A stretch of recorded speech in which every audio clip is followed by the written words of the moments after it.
everyone, welcome back to my channel. I'm Sneha, and thank you for tuning in to this episode with me. In this episode, we have with us Ileana from Argentina. Ileana is a QA lead and also the organizer of the Ministry of Testing Meetup in Argentina. And Ileana shares with us some very lovely things about how being a part of the community has helped her bring back some nice creative ideas back to her job and helped in her role as a QA lead. So, to hear more about this discussion, please keep watching and don't forget to like and subscribe to my channel. Let's get started. Okay, I'm going to record it now. Started recording. Awesome. Okay, so hi, Liana, how are you doing today? Hi, Nina. It's all good. Here in Argentina, it's like 4 p.m. So just had, lunch and I'm on vacation. So pretty relaxed. Oh, that's nice. Thank you for willing to do this on your vacation. No problem. I'm very excited to be here. Awesome. Thank you.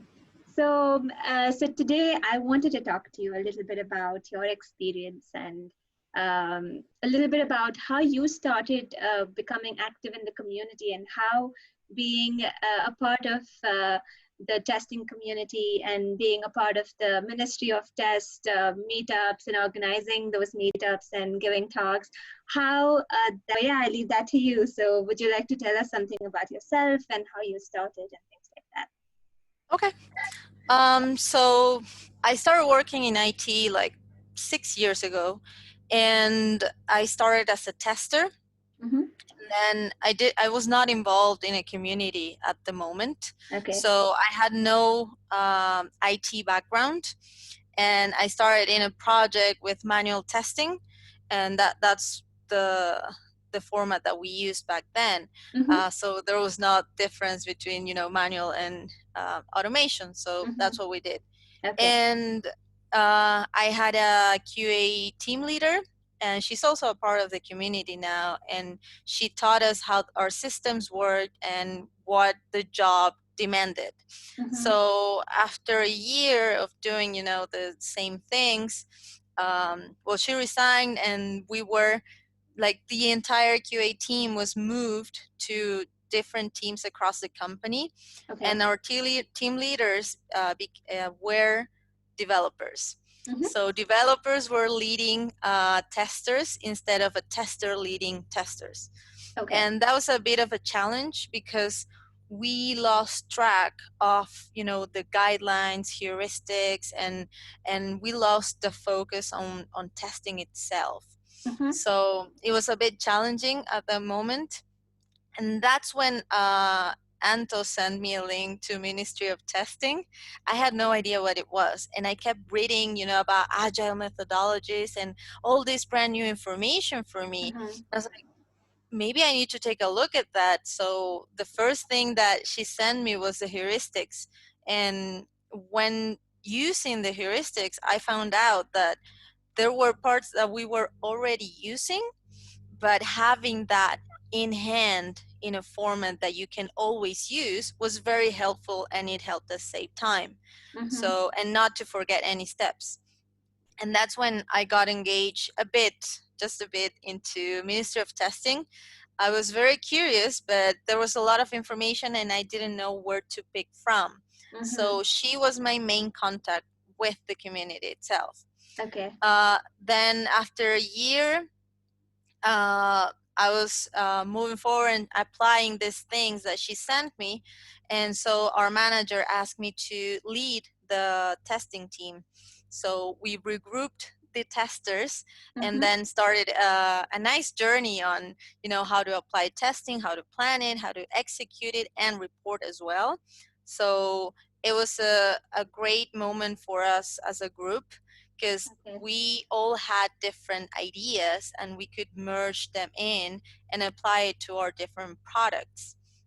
So it was really nice. And the first year it was, whenever a team comes together, besides having guidelines to follow, you need to pay attention to the human part. So we were definitely people, and we needed to focus on our goals, but also we needed to get to know each other. And I had to identify like the profiles of each member, like this person learns this way, this other person has this type of ideas, his focus on testing is mainly this or that.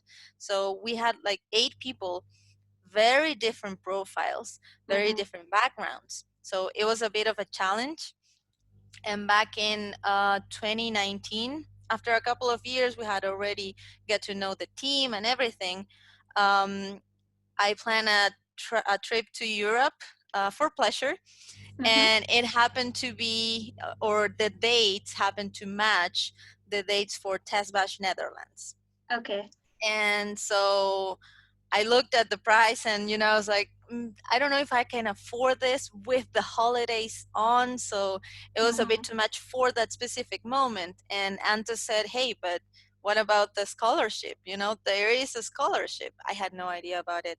Okay. And so I didn't know if I submitted my proposal, they would accept me.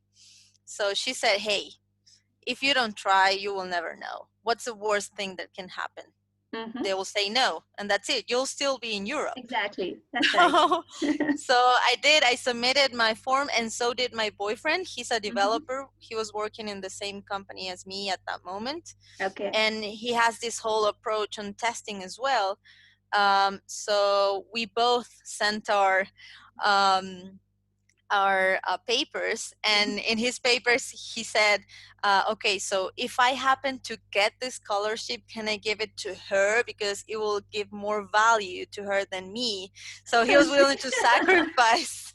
Yes, it was really nice. I was like, no, don't do that. If you win it, that's it. And then we got an email from Richard Bradshaw, Mm-hmm. and he said that we were both granted with the scholarship. So I was Wow, that's crying. nice. Yeah, like for us, it was really, like it's not that one of us got it; it was the two of us. Mm-hmm. So it was really great, and so I got to pick um, a workshop, and I chose one with Christina Ohanian about building teams Okay. in agile frameworks. Mm-hmm. So she gave a lot of activities to make teams stronger and more confident. Okay. So that really gave me tools when I came back to play some games, some activities. The Lego activity that's very popular, like Mm-hmm. iterations with Lego pieces. I had Mm-hmm. never seen that before. Okay. So it was really eye opening, and I applied it when I came back, and everyone was really pleased because you you think you know a process, but then when you see it in an activity that it takes a shorter period, it helps. So in that workshop there were also talks, and Mm-hmm. I gathered a lot of information that I could take back to Argentina and apply with the team. And they were really excited about these new ideas and activities and icebreakers and different approaches to testing, because we found out that we could use mind mapping as well. So mind mapping really opened a door for us, and because sometimes they got bored with test cases, the regular test cases. So when Yeah. it came to exploration, they really didn't know where to go, and I didn't really know how to guide them. So it's Mm-hmm. like you plan, but you also don't plan. So it's like you plan at the moment. Yeah. So there were a And lot it's, of I think resources. mind mapping is also a great way for teams to get together and understand what we're thinking about this feature. Like, am I missing something? Do you see something that can be added?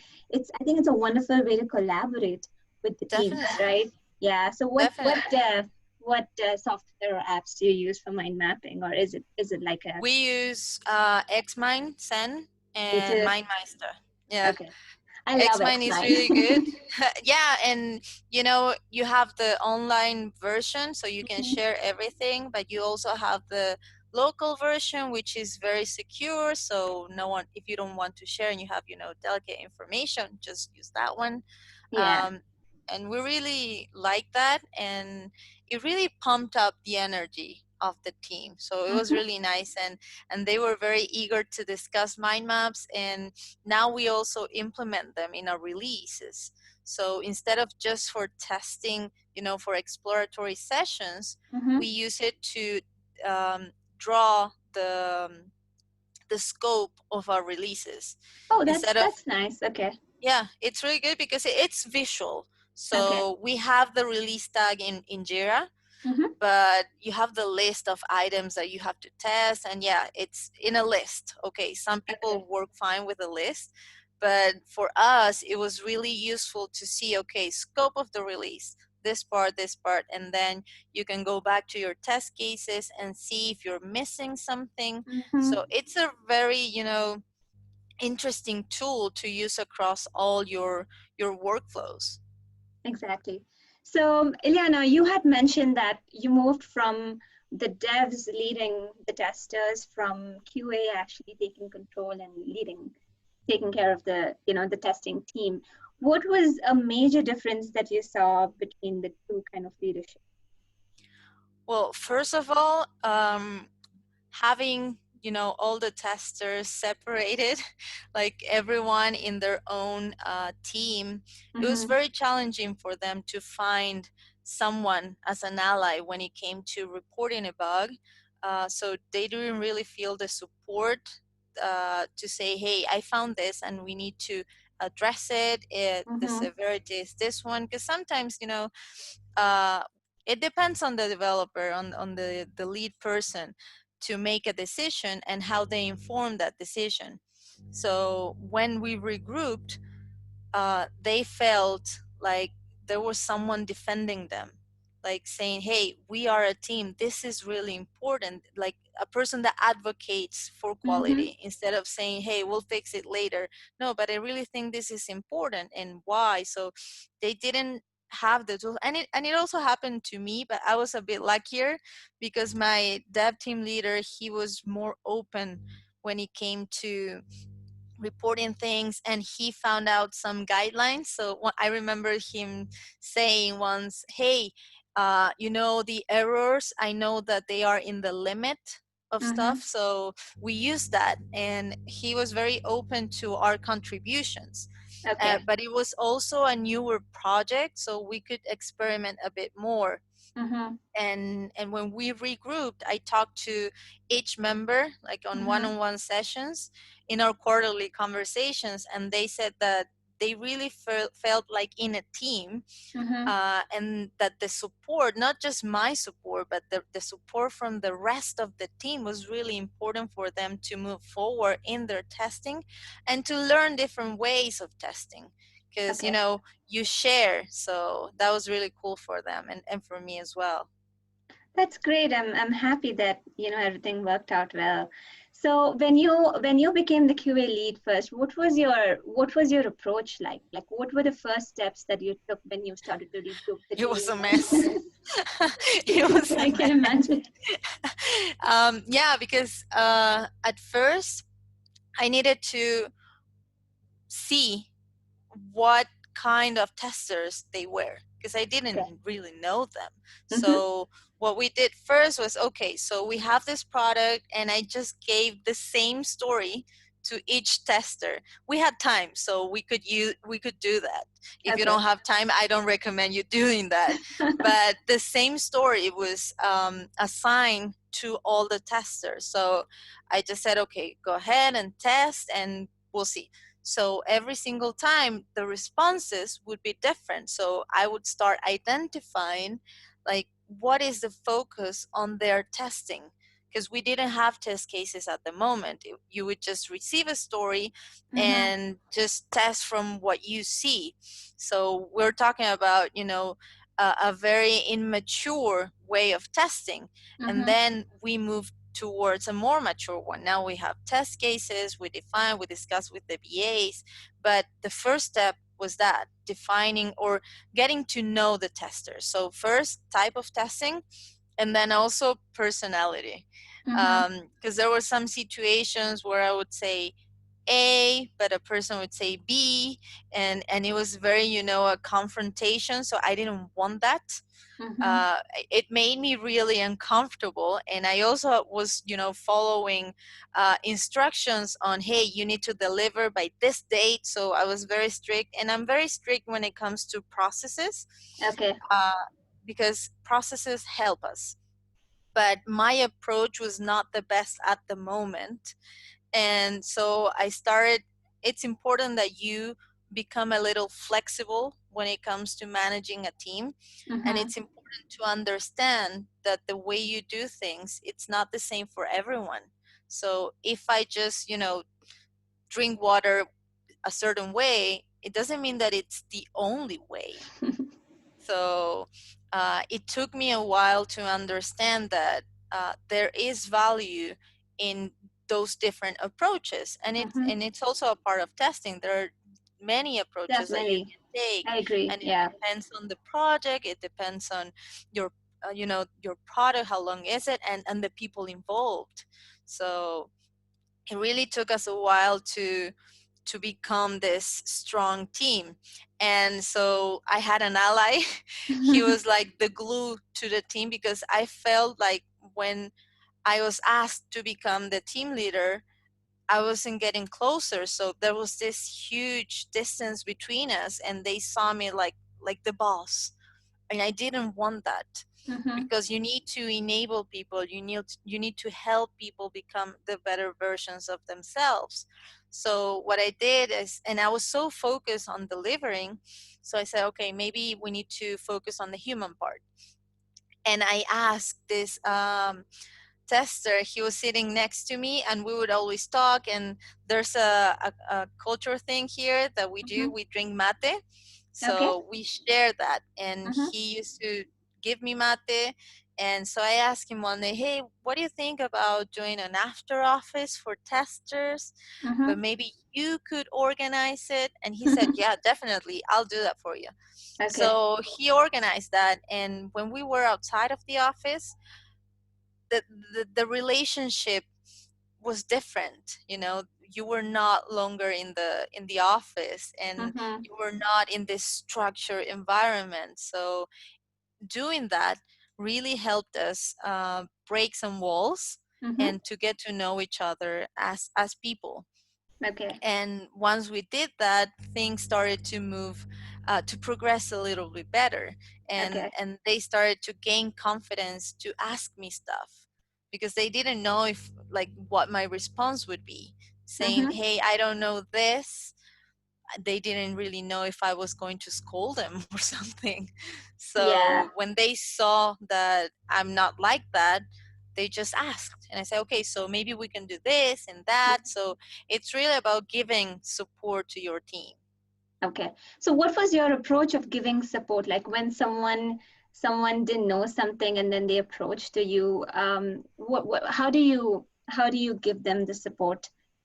First, I don't usually give the solution at Okay. first, because I wanted them to, you want to enable that thinking, but Mm-hmm. not in a way that it becomes an exam, you know, Okay.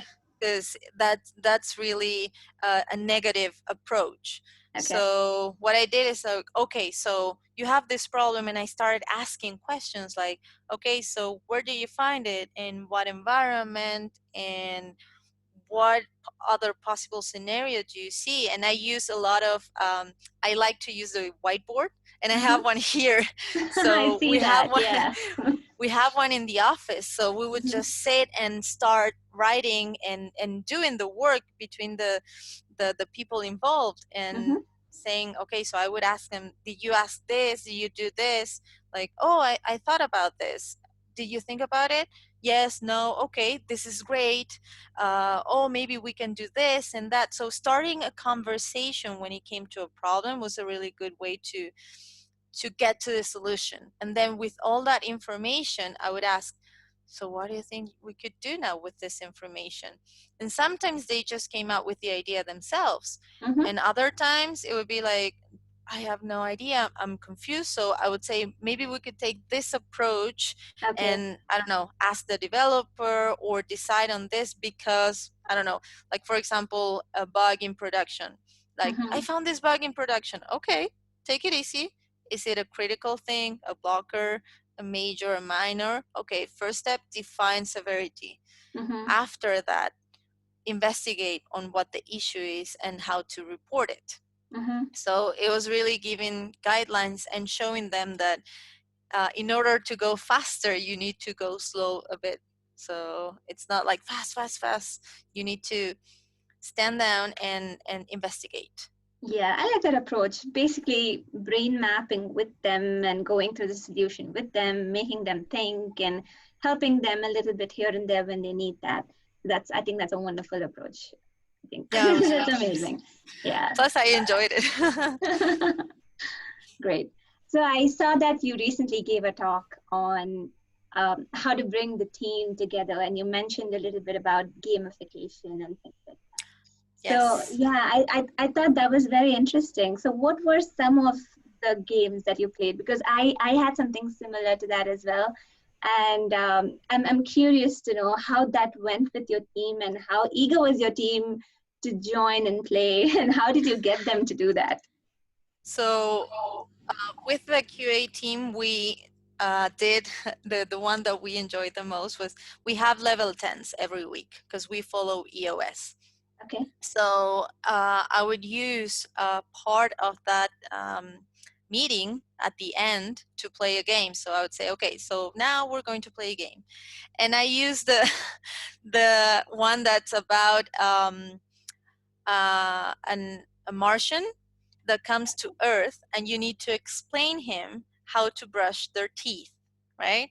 So everyone, the instructions were okay. So write down step by step how would you explain to a Martian to brush their teeth.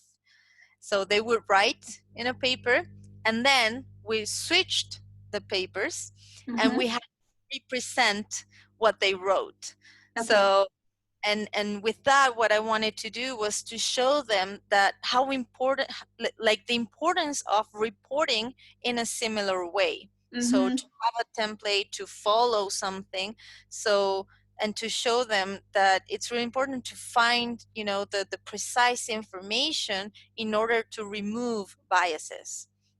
So it was really fun because when they were like, reading the steps, one would put, okay, so pick up the brush and now put it in your teeth, and his mouth was closed, so he was like doing this, and I was like, it doesn't say that I need to open my mouth. Yeah. Okay, so bring grab the toothbrush, now grab the water, now turn on the water, my hands are full. So like it identifying those little things that you can improve was really fun. Mm-hmm. And doing the mimic was also fun, and the next time they were really eager to do another activity. Mm-hmm. So there are a lot of resources that we can use. So the important thing is that each activity that you play has a goal.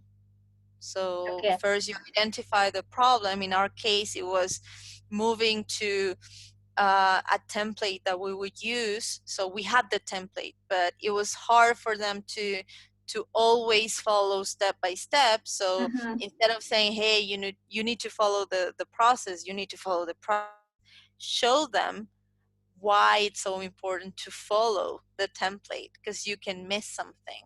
And from that moment on, our reporting way, poof, it went. Went It up was so high. good. Yeah. I can imagine. Yeah. And that must have been so much fun also to do. So you were doing that once a week? Yes. Once a week. That's awesome.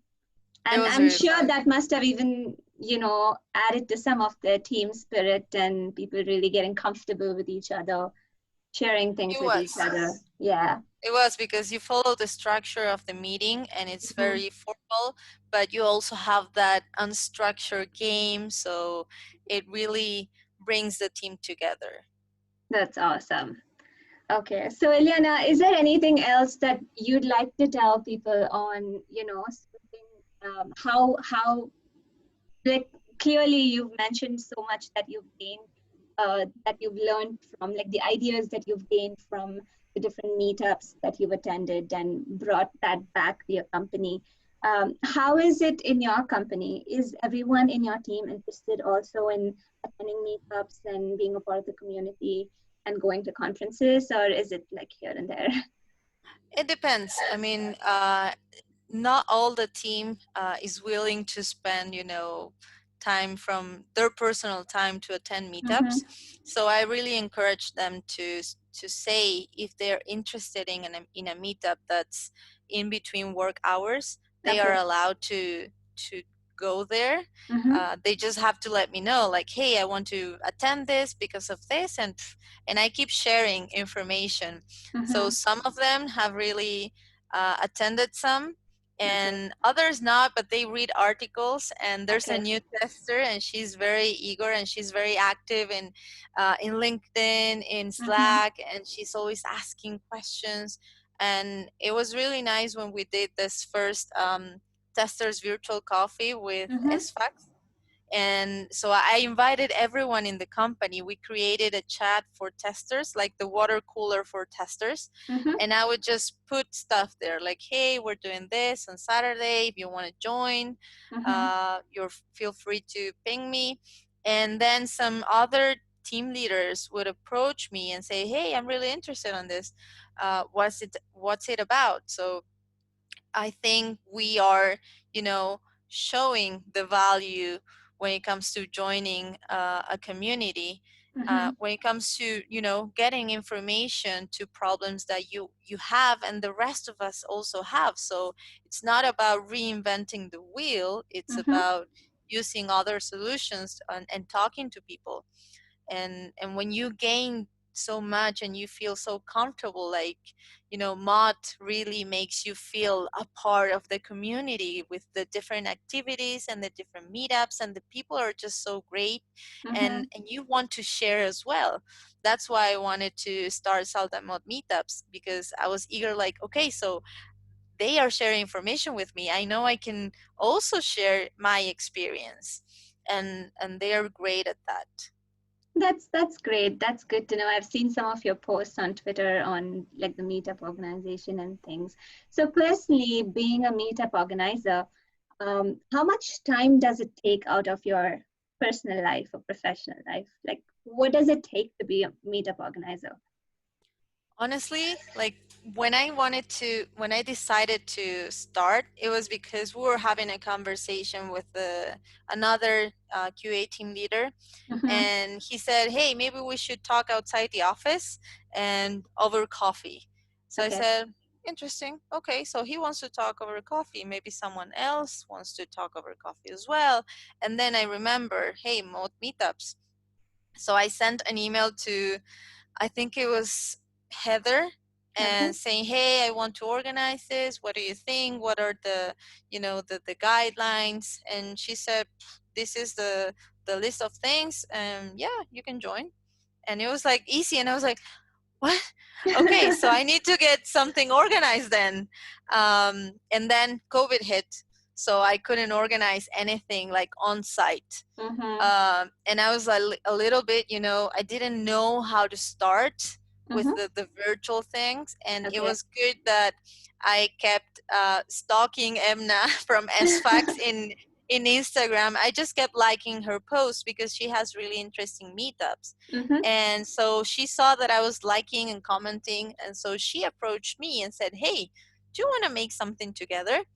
And that was the opportunity. So Okay. that's when we started with Testers Virtual Coffee. So Mm-hmm. far we had two, Okay. and when it comes to that, it took us like a month the first time to organize the meetup, Mm-hmm. because we had to brainstorm ideas and then identify the subject that we wanted to discuss Mm-hmm. and the format. And the week before, it was like, okay, every day we needed to meet every day just to be on the same page. Okay. The second time, it took us 3 weeks, so a week less. But the Okay. important thing was to meet over, like, not every day, but at Mm-hmm. least one day or 2 or 3 days out of a week, Okay. just to clarify what we've done, how we've done it, if we have new ideas.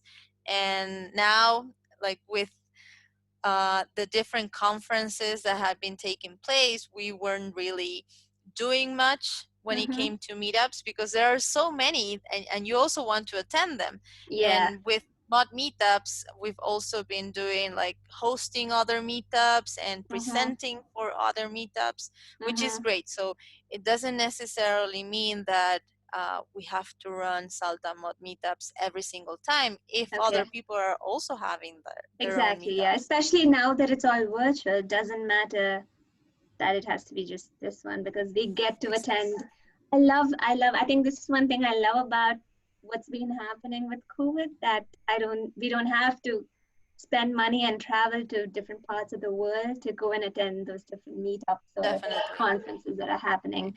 And some of them have like very graciously given it for free for people. So, any of us could attend, which wasn't the case before.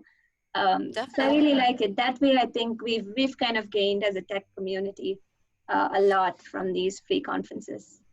Yes. And I also feel like the community itself, it's coming together. Like we know the rest of the members For in sure, a yeah, different way, because if someone was in the United States and you happen to be there, you would have coffee. But now everyone's so engaged in Twitter, in Slack, and you just start a conference and they are there and you say hi, and then the connections are there. So I think we're more connected than ever. for sure. I think so too. This was wonderful talking to you, Ileana. Thank you so much for sharing all of your experiences, and thank you for agreeing to come for this interview as soon as I asked you for it. That was very nice of you. And Thank you. It was my congratulations pleasure. on your recent engagement. Wishing you Thank you. good luck on planning your wedding. I need I to plan. I have a need whole to plan. process for that apparently. Yeah. So yeah, Sounds thank you good. very much. It was Thank really you. nice, and congratulations on starting these interviews. They are Oh, really thank you. interesting. Yeah, it's a Yeah, it's nice way interesting. to contribute. I always like to talk to people. Now I feel like I get to record what I'm talking and just put it up on YouTube. So Well, it's it's really just another nice. extra step. So I enjoy it. And I feel like people listening to this or people watching this can, even if they go out with one or two points that were useful for them, I think it's a success. So You're contributing a lot. So that's thank you. great. Thank you so much. And you have a wonderful day.